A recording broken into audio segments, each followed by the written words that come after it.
আমি এখন কথা বলছি, সেও একজন মা হয়ে গেছে এখন, আলহামদুলিল্লাহ।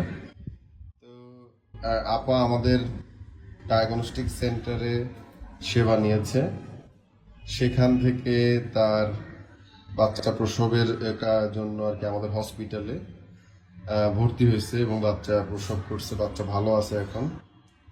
যদিও একটু এনআইসিউতে রাখতে হয়েছে, তারপরে ভালো আছে এবং আপাও এখন সুস্থ। তো এই যে আমাদের দুইটা প্রতিষ্ঠানে আপনি সেবা নিলেন, আপনি যদি 1 মিনিটে একটু আমাদের উৎসাহের জন্য বলতেন কেমন ছিল সবকিছু।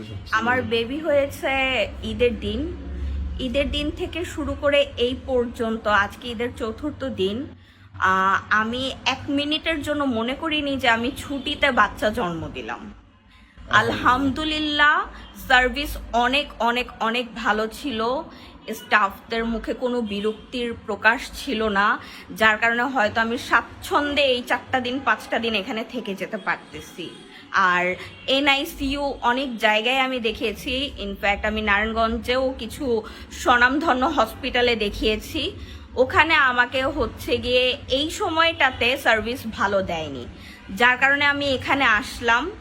এখানে আসার পর এই ঈদের দিনও আমাকে স্টাফ থেকে শুরু করে ইমার্জেন্সিতে ডক্টর থেকে শুরু করে 1 মিনিটের জন্য আমাকে ফিল করায়নি যে এটা ছুটির সময় বা বিরক্ত হতে হবে।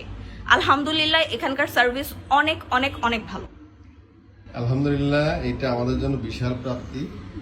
সবকিছুর ঊর্ধ্বে হচ্ছে এটা যে আমি যে কাজটা করছি সেইটা আর একটা মানুষের হৃদয় জয় করতে পারলো কিন্তু। জি, আর আমাদের নতুন যে ডায়াগনস্টিক সেন্টার, সেখানে তো আপনার অনেক ভালো সার্ভিস, অনেক ভালো সার্ভিস, অনেক পরিষ্কার পরিচ্ছন্ন। ওয়াশরুম থেকে শুরু করে হসপিটালের সবচেয়ে ইম্পর্টেন্ট জিনিস হচ্ছে ওয়াশরুম থেকে শুরু করে সব কিছু, এভরিথিং, ইচ অ্যান্ড এভরিথিং এত বেশি ভালো সার্ভিস ছিল যে আমার রিলিজ হয়েছে গতকালকে। আমি এক্সট্রা আরো 2 দিন এনআইসিইউর জন্য রয়ে গেলাম, যে না বাসায় যাব না, এখানেই আমি স্যাটিসফাইড, এখানে থেকে বাচ্চা নিয়ে তারপরে যাব। আলহামদুলিল্লাহ, আপনাকে অনেক অনেক কংগ্রাচুলেশনস। থ্যাংক আর ইউ সো আপনারা মাচ। দুইজনই হাজব্যান্ড ওয়াইফ, দুইজনই সৃজনশীল মানুষ। হ্যাঁ, চারুকলায় পড়াশোনা। জি ভালো থাকবেন, বাচ্চা সুস্থ থাকে, আপনাদের সবার জন্য অনেক দোয়া। জি, thank you so much. You're welcome.